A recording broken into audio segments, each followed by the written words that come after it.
Over the past 2 decades, The Dark Knight remains the gold standard of superhero movies.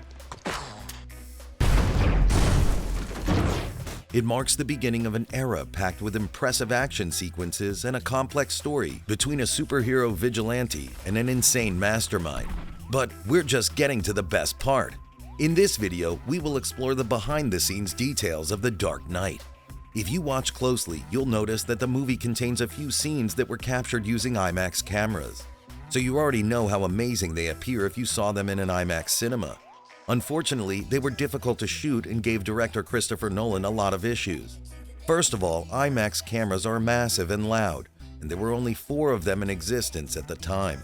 Since the cameras themselves were so noisy, they had to create special mounts for them before replacing all the dialogue in post-production. Even worse for Christopher Nolan, one of the 4 huge audible cameras was broken during the pursuit sequence. This is one of the most incredibly expensive accidents in a movie. Speaking of which, the tunnel sequence was shot entirely with scale miniature models. These miniatures were used to keep the feeling of reality in the scene. One particularly memorable incident occurred during the filming of a high-speed chase scene involving Batman's vehicle, the Tumbler, which led to concerned citizens calling the police. The production team had closed off several city blocks in downtown Chicago to capture the thrilling sequence. With the Tumbler speeding through the streets, screeching around corners and crashing through obstacles, it created a realistic and intense atmosphere for both the actors and the bystanders. Passerbys who witnessed the chase unfolding before their eyes became alarmed and quickly dialed emergency services, thinking they were witnessing a real-life police pursuit or a dangerous criminal fleeing the scene. The police swiftly responded to the concerned citizens' reports, only to realize that they were witnessing a movie being filmed.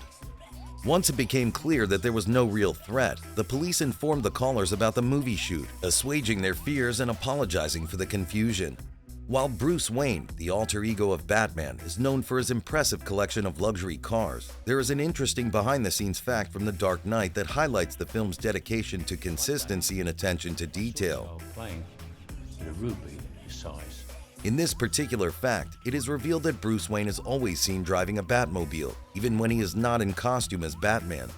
Christopher Nolan, the director of The Dark Knight, wanted to establish a visual link between Bruce Wayne and Batman, emphasizing their mixed identities.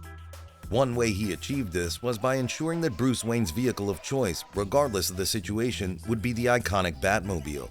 Apparently, Heath Ledger used odd strategies to get ready for his part in The Dark Knight. And I brought him down. Even after putting himself in a hotel room for 6 weeks to get himself into the head of someone as deranged as the Joker. In the documentary series Too Young to Die, the Australian actor is seen reading through a notebook of all of his influences, which included handwritten comments and clipped-out images of clowns, hyenas, and Malcolm McDowell from A Clockwork Orange. Ledger eventually gave into his crazy activities while coping with substance addiction and failing relationships. His sister frequently referred to his time as the Joker as one of his final conflicts with reality. Another incident from the filming of The Dark Knight, for which we can be amazed, involves the Joker and his goons breaking into a party at Bruce Wayne's apartment. You remind me of my father. Which apparently had additional lines from Alfred Pennyworth planned. In 2007, while marketing the film Sleuth, Michael Caine, who portrays the Wayne family's long-standing butler, admitted that he was horrified when he first saw Heath Ledger in costume during a practice session for that scene. In the end, he forgot every line. Heath Ledger's ability to keep mood after an explosion in the hospital failed to detonate according to plan is probably the most well-known happy accident from The Dark Knight set. The scenario really played out exactly as it was supposed to. The mishap and the Joker's amusing response were not a brilliant piece of improvisation as many people think. Rather, they were premeditated to securely obtain a photo of Ledger's leaving the hospital. However, we can at least give the actor's surprising drive for the role credit for the Joker's unsettling applause after Jim Gordon is appointed commissioner because that was not in the screenplay. Considering the strange way Bruce Wayne prefers to hide his voice, a car that suggests his vigilante character is obviously the last thing Bruce Wayne should be worried about. The notorious Batman growl that Christian Bale did has drawn a lot of criticism since it made its debut in The Dark Knight. As shocking as it may sound, Bale was not involved in any way. It turns out that the real culprit is Christopher Nolan, who made the decision to alter Bale's voice in the sequel to give it the deeper tone we are all familiar with. In the end, the harsh effects were applied during post-production.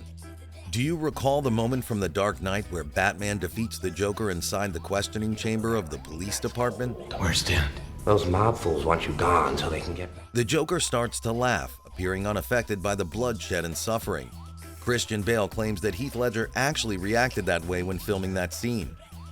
Bale claimed that Ledger encouraged him to continue by hitting him around. He was throwing himself against the tiled walls inside that set, causing them to dent and break as a result of the impact. The Dark Knight stands as a testament to Christopher Nolan's profound appreciation for the Batman comics and his commitment to honoring their legacy on the big screen. He's not a hero.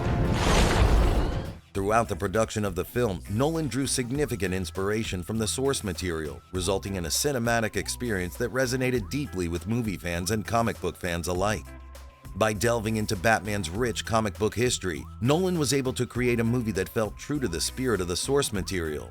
Inspired by iconic Joker stories such as The Killing Joke and Batman: The Long Halloween, Nolan worked closely with Ledger to capture the essence of the character's crazy nature. One of the most iconic performances in The Dark Knight was Heath Ledger's portrayal of the Joker, which earned him an Academy Award for Best Supporting Actor. One fascinating fact is that Ledger actually directed the 2 videos that the Joker sends to GCN in the film, showcasing his creativity and commitment to the character. To further enhance his performance, he took the opportunity to personally direct the 2 videos that would showcase the Joker's twisted sense of humor and anarchic philosophy. The first video, known as Gotham's White Knight, shows the Joker sitting in front of a hostage, with his trademark makeup and menacing behavior. For the second video, titled Sirens of Gotham, Ledger explored a different aspect of the Joker's personality. The idea of making the Joker seem realistic was something Heath Ledger was obsessed with. He took responsibility for the Joker's cosmetic design and wanted to include his idea of a psychotic wearing cheap drugstore makeup to make it seem even more disturbing. He wanted to use the infamous Glasgow smile, a method used by Scottish gangs in Glasgow to permanently disfigure its enemies. As a result of this frightening feature, Ledger's Joker was unusual and strangely compelling. Ledger also came up with the concept for the Joker to still have white makeup on his hands to support the illusion that the character would have done his own makeup. One fascinating behind-the-scenes fact is that Hans Zimmer, the acclaimed composer responsible for the film's music, reportedly sampled the sounds of razor blades cutting across piano wire to add an eerie and haunting quality to the score. A dark night. He wanted to capture the essence of the movie's dark and brooding atmosphere by exploring unconventional sources for his sound palette. To achieve the desired effect, Zimmer and his team reportedly experimented with various objects and materials to produce unique sounds.